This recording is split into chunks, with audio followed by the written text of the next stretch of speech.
we're here at the red carpet closing night for the Heartland Film Festival. Parker, no, we're in the UML. We are? Yeah, this is a green screen, dummy. You never know where you are, do you? I mean, never. Mentally? Parker, we'll just go back to the desk. Just go.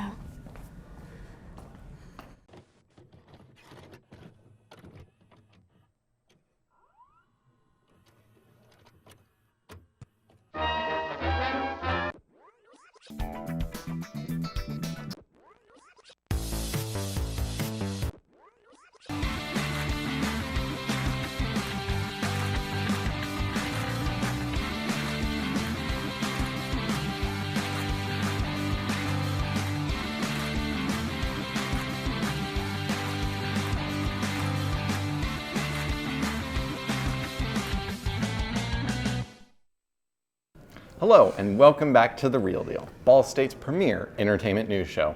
I'm your host, Parker Carlson. And I'm Abby Perry. Heartland Film Festival is all wrapped up, and here at The Real Deal, we're super excited to share all of our experiences and reviews of everything that we saw. And honestly, there were just too many to count. Yeah, Marcos went to go see so many, including Fire on the Hill.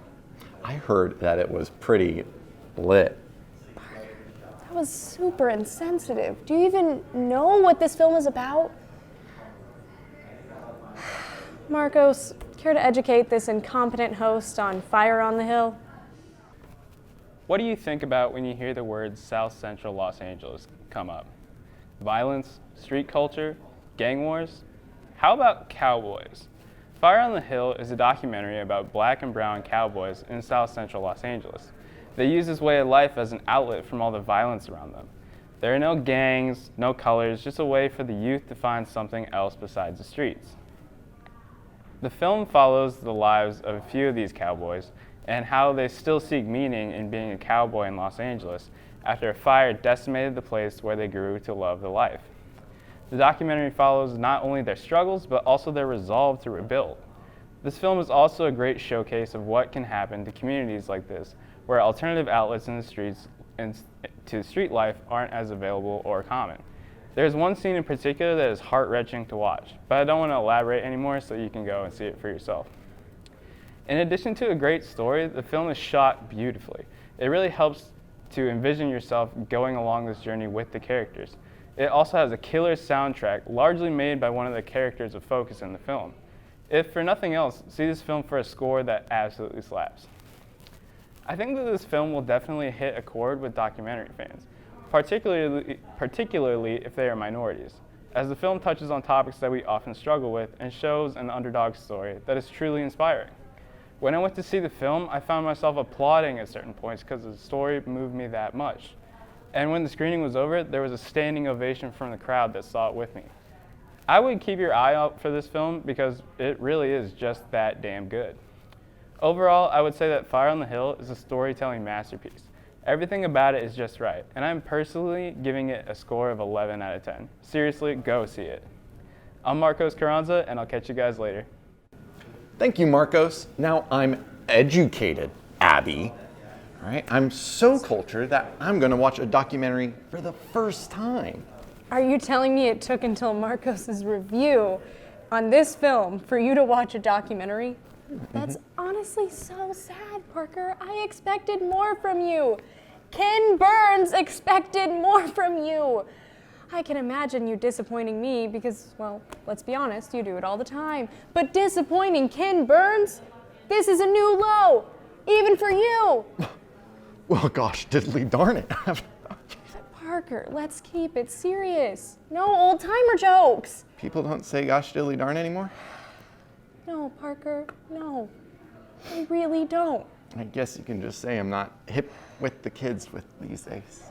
Oh, you need to stop. We know what needs to start. Our first break. Our phones have become essential. Apps keep track of our schedules, our fitness, our love lives.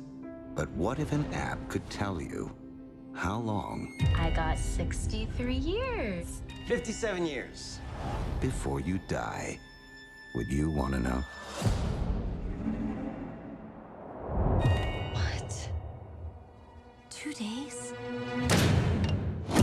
What's a timberman want with being a wickie? Just looking to earn a living, just like any man. Starting new. On the run.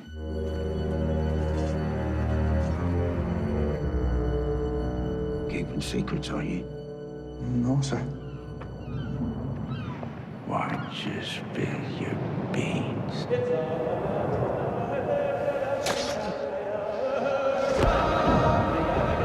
You think you black? I want to sleep. You think them your people? I want to sleep.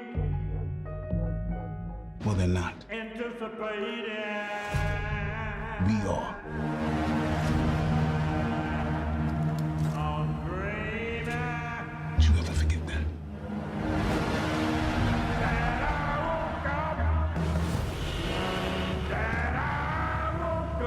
These streets are a war zone. So, Parker, did you learn anything over the break? Oh, well, actually, there's a lot of great movies coming out. Okay, like what? Well, there's Jojo Rabbit. That's good, but is that it? Gonna be honest there, I kind of spaced out for a second. If it could hold your goldfish-like attention span, then it must be good. Good thing Anastasia is here to talk about this Nazi parody, Jojo Rabbit.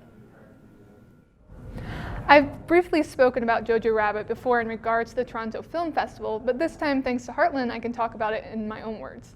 To rehash what Jojo Rabbit is about, it follows a little boy named Jojo in Nazi Germany who wants to be the best Nazi he can be with the help of his imaginary friend, Adolf Hitler. His world and his views of it are flipped on their head when he finds out there's a Jewish girl hiding in his attic. It has the possibility to be offensive and poke fun at marginalized groups that have been attacked for years, but it instead is a super heartwarming and funny film, which sounds really weird when a few seconds ago the words "the best Nazi" came out of my mouth. I know it's hard to believe anything about World War II could be heartwarming or funny or anything other than sad because, let's face it, it was a severely depressing time for a lot of people, specifically those being attacked for their religion or race or sexuality. But Jojo Rabbit manages to walk this fine line of keeping the serious tone of the setting, but also this is life, there will always be funny moments.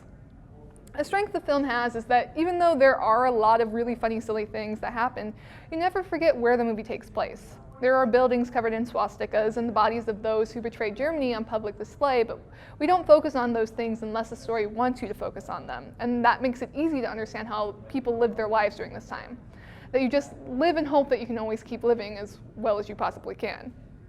What might have helped in this instance of tightrope walking between the offensive and being too serious is that this film is from the eyes of a child. If it came from anyone else, I'm not sure it would have worked. Children are told certain things and that is their reality. They adapt to the best of their abilities and try to see the light and fun in their lives.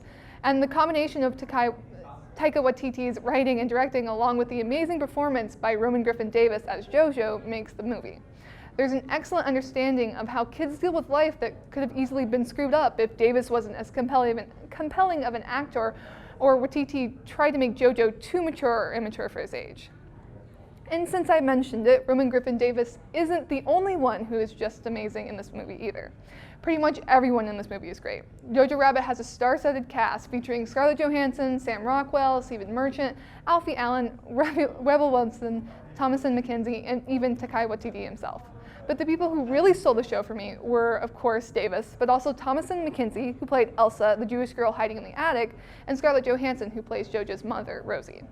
Scarlett Johansson is debatably the heart of the film. Rosie cares for Jojo and Elsa to the best of her abilities, but at a time of great fear and persecution, that's a job hard for anyone, and we see how it wears on her. She's scared too. Rosie tries her hardest to bring the light in the dark, but sometimes she gets frustrated and angry and she lashes out. She's not perfect, she gets her feelings hurt, but she keeps trying.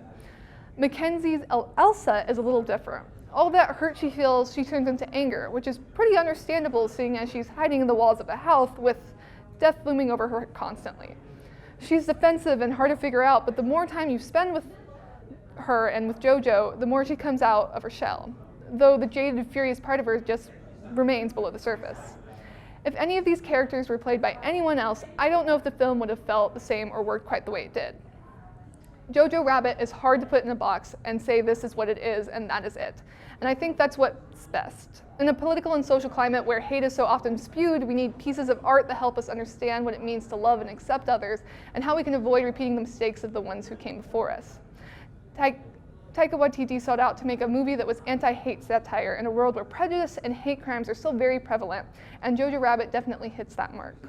I hope this film wins some awards, and there has been quite a lot of Oscar buzz surrounding it, but I believe that as long as this movie's message that Waititi wanted to make reaches others, that's all anyone can really ask for. Jojo Rabbit has already hit select theaters, and if you get the chance to go watch it and see what you get from it.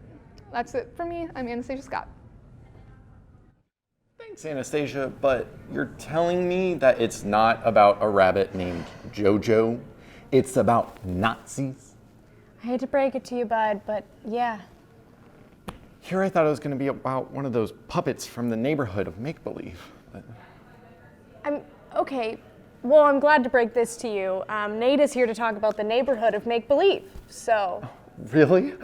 Oh, my childhood hero Fred Rogers is here with our favorite real-deal version of Mr. Rogers.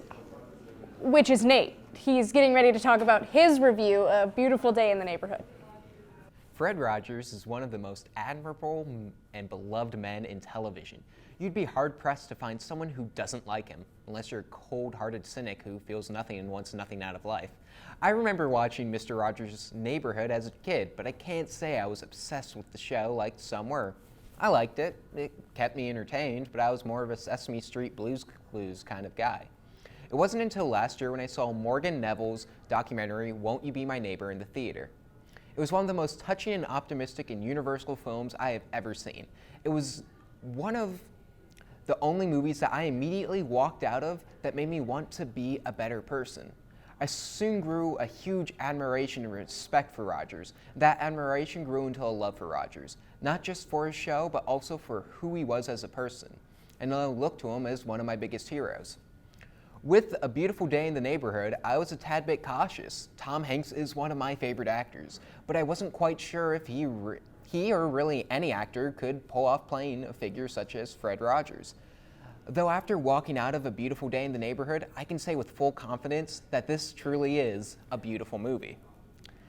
Instead of making Hanks' Rogers the main character of the story, the film follows cynical journalist Lloyd Vogel, played by Matthew Rhys, a married father of one who has an estranged, dysfunctional relationship with his father, played by Chris Cooper. He's hired by Esquire magazine to write a piece on Rogers. While pessimistic at first, throughout his time with Mr. Rogers, Lloyd starts to have a new perspective on life. The film's main message, as described from the first scene, is forgiveness, a message that feels very relevant and honestly applies to basically everybody. Just like Rogers himself wasn't afraid into discussing tough topics on his iconic show, A Beautiful Day in the Neighborhood also isn't afraid to get real with its audience. Mario Heller directs the film like it's an actual episode of Mr. Rogers' Neighborhood. It's an impressive feat, and many of Heller's stylistic choices pay off in the end. Tom Hanks never feels like he's trying to do an impersonation of Rogers. Instead, he's focused on capturing the essence of the man. This is easily Hanks' best performance since Captain Phillips back in 2013. And even though he was wrongfully robbed of an Oscar nomination for that performance, I can easily see Hanks getting a nod here. Matthew Rhys also gives a very commendable performance here. He proves more than capable of being able to carry the film as the lead. He never feels as if he's overplaying it, despite the fact that it would have been very easy. Instead, Rhys' performance feels grounded. The script is extremely well written as well, and has a lot of heart and sentimentality. At times, it can feel a little bit too sappy and melodramatic, and it does spoon-feed you its messages. A Beautiful Day in the Neighborhood is one of the year's very best films, and one that I can certainly recommend when it hits theaters on November 22nd. It'll make for the perfect movie to see with the family this Thanksgiving. I'm going to give it 4.3 out of 5 stars. Until next time, I'm Nate Richard. Thank you, Nate. Really? I was gonna go see the movie anyways, but after your review, it's a mandatory watch.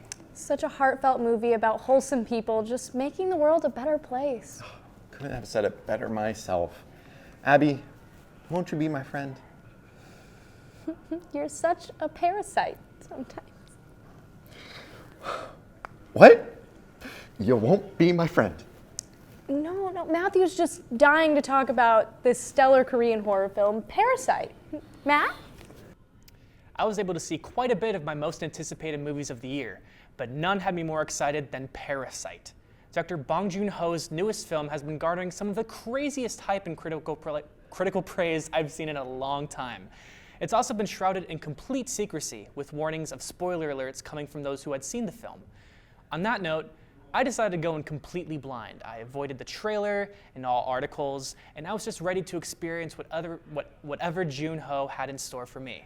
And I am so happy that I put myself through that trouble, because Parasite is one of the wildest and most consistently surprising films I have watched in recent memory. And that makes this review incredibly challenging for me to articulate, because I literally cannot say anything about this movie without giving it away. I'd be doing a huge disservice if I said anything above surface level descriptions, because it would ruin the surprises in store. So I'll just give a quick synopsis real quickly. It's about two families, one struggling in poverty and the other thriving with a massive amount of wealth. And that's all I'm gonna give you.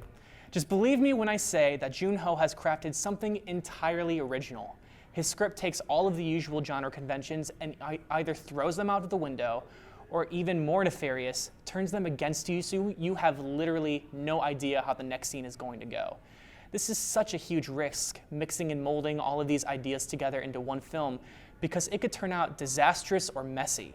But in Joon-ho's hands, he perfectly handles those jarring moments into a cohesive structure that not only works well, but has a lot to say over relevant topics like social classes and the division of wealth. It's a smart, darkly funny screenplay and easily one of the best of the year.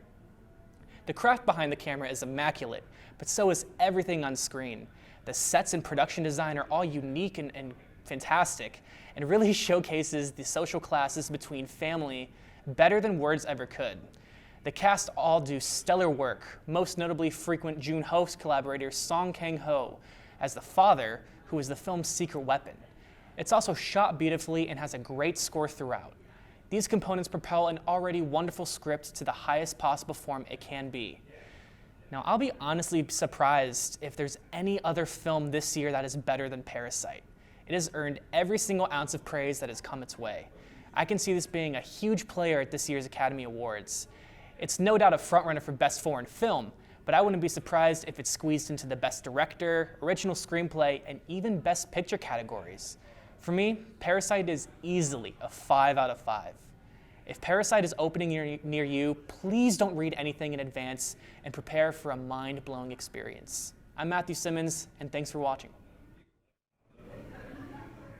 Thank you, Matt. I've got to go see that, but given my track record with getting scared, I think I'll watch it with the lights on. And your plushies? Okay, don't call out Appa and Momo like that. No, off limits. Okay, while we get Parker to move past his stuffed animals and imaginary friends, let's check out our final break. Imaginary friends. Can you imagine that, Sir Walter Raleigh, the third Esquire? She's just jealous of us, okay?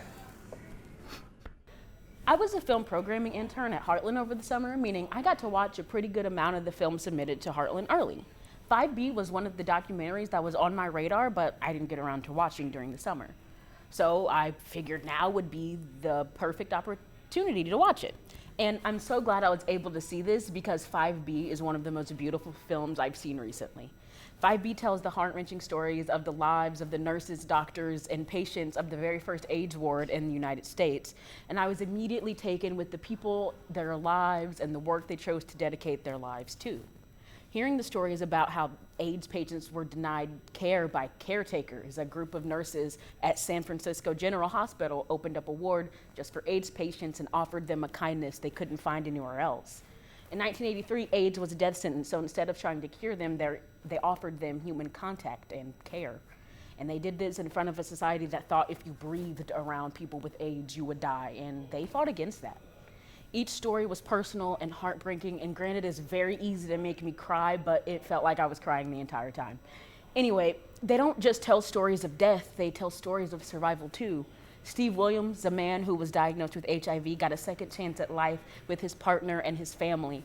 Watching the film reveal this fact and the fact that he's still alive and happy just gave me chills. It's extraordinary to see these stories and just how far medical treatment has come, because being HIV positive was once a death sentence, but now those living with it can live long and happy lives. 5B paints a portrait of the 80s that features President Reagan as the villain, a dark, looming figure, and to be fair to these people, he was. By the end of 1983, in the United States alone, the number of AIDS cases had risen to 3,064 people, and out of that, 1,292 had died. But Reagan didn't even talk publicly about AIDS until 1987. There was a whole community of people dying, and there was silence from people in charge. Understandably, the people on the front lines of the AIDS epidemic were upset about this. Hank Plant, a TV reporter who we see a lot of archival footage in this film from, recalls the time when he sat in front of Reagan as he said the word AIDS for the first time. Plant says he wrote a note in his journal that at the moment he said the word AIDS for the first time, 21,000 Americans had already died. The deaths that President Reagan ignored were the lives that were so beautifully showcased in 5B. Speaking of villains, there's this woman in the documentary, Lorraine Day, and she was a surgeon at the hospital. And she's clearly really eager to have her side of the situation showcased, but when put alongside the stories of nurses who watch people take their final breaths, her arguments seem a little shallow. And not to sound like Ellen or whatever, but like it's amazing what kindness can do. The fact that these nurses ignored the fear and hysteria surrounding the AIDS virus and they led with kindness instead, that's where the heart of the film comes from and why I left 5B so incredibly moved by it. That's it for me this week. I'm Tiara Spells, and I can't wait to see what Heartland has to offer next year. 5 years ago, I thought I lost you forever.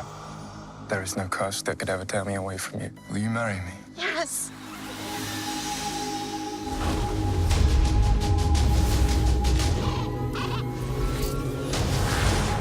Mistress, I have a little bit of news. Don't ruin my morning.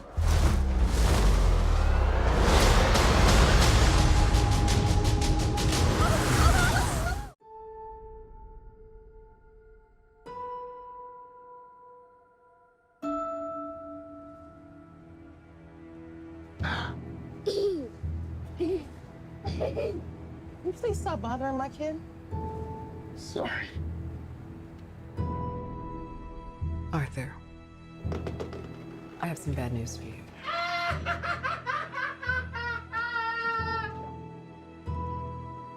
This is the last time we'll be meeting.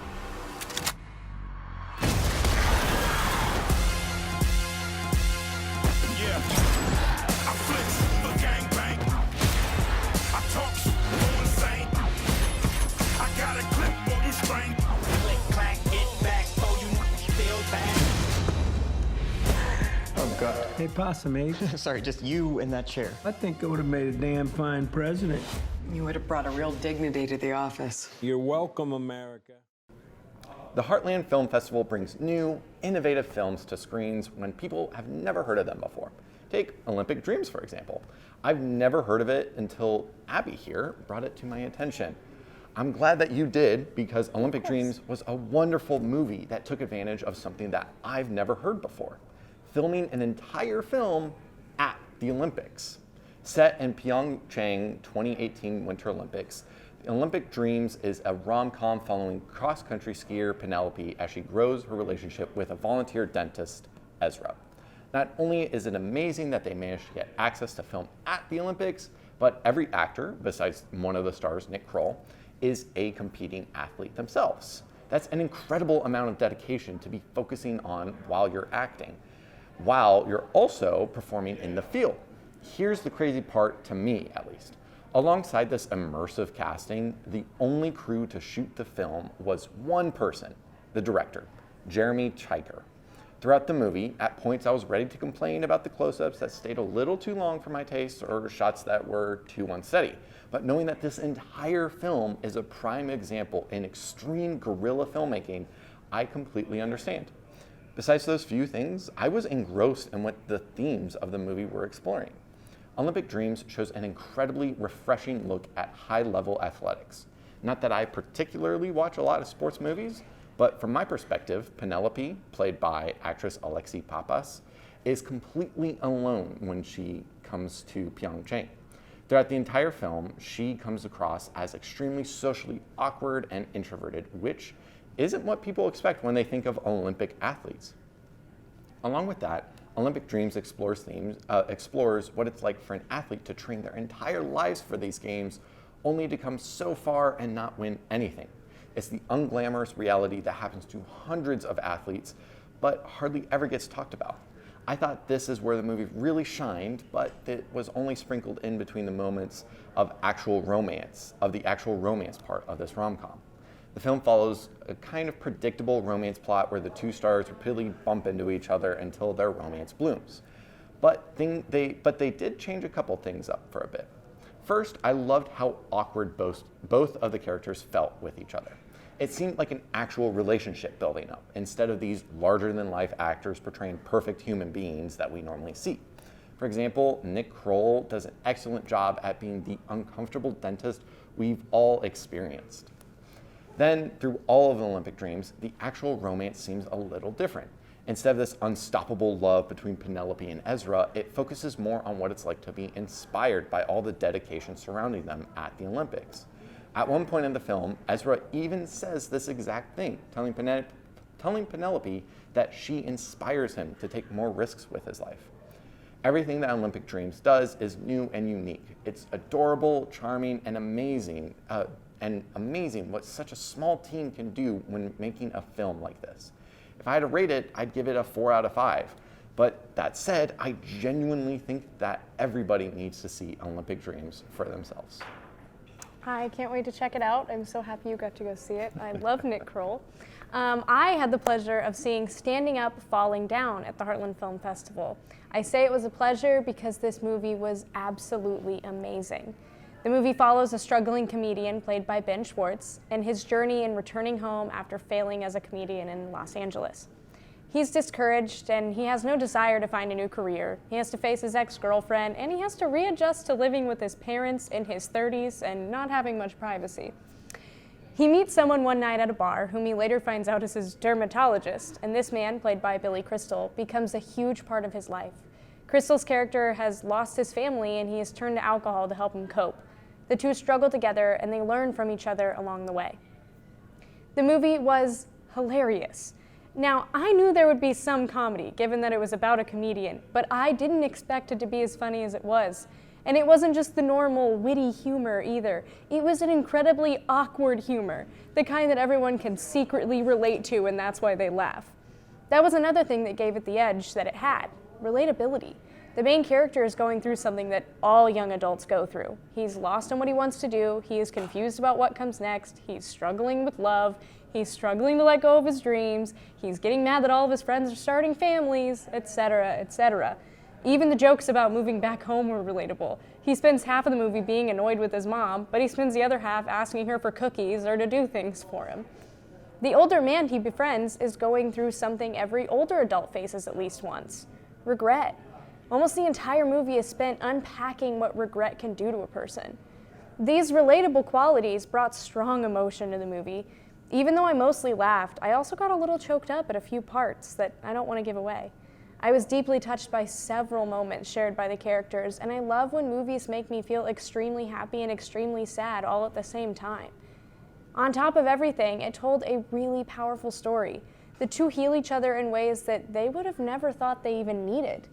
They found each other when they both needed it the most. And it also showed that no matter your background, no matter your age, you can still become friends with someone and impact them deeply.